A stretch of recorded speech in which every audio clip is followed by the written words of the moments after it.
Jadi, dia nak nasi kerabu Kerabu dengan itok salai. dengan etok salad. Lauk lain tak nak? Itu dulu, lauk lain nanti. Itu dulu. Okey. Dengan etok salad. Etok mana mau?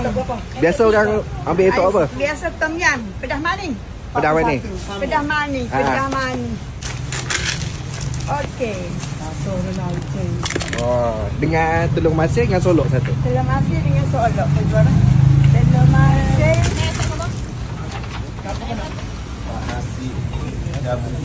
So, okey. Kat sini RM1. Macam ni. Oleh Etok dah manis tu. RM10, RM11 lah. RM11? Ah, Oh, okey. Pak Bubu Okey, dengan sini dengan kerupuk berapa? Saja kepuk tak cah pun. Tak cah. Oh, semua sebelah lah. Tak cah pun. Kita tengok. Boleh. Terima kasih. Sama. Berapa ni? Lemuk ya. Cik, ni itu ada masak apa je? Masak Tina Prisa. Tom yam. Ada apa ni? Ini tom yam, Tom yam ni paprika. paprika. Ini pedas manis. Okey. Ini manis. Wah. Ini original. Ori. Tadi Asal dahulu kala original. bungkus satu yang tom yam boleh? Boleh? Kira macam mana? Satu bungkus RM5. Okey boleh. Yang tom yam satu. Satu bungkus RM5. Di sini meniaga waktu macam mana? Waktu pukul 2.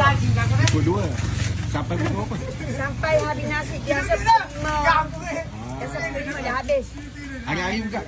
Hari-hari buka? Hari-hari buka. Kalau cuti emergency baru tutup.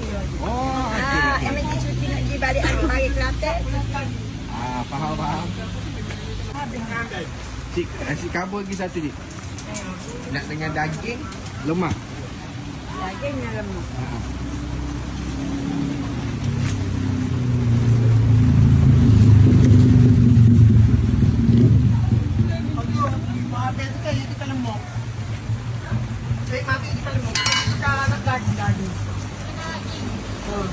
Dengan solok.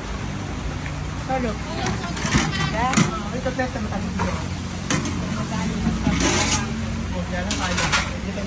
Solok.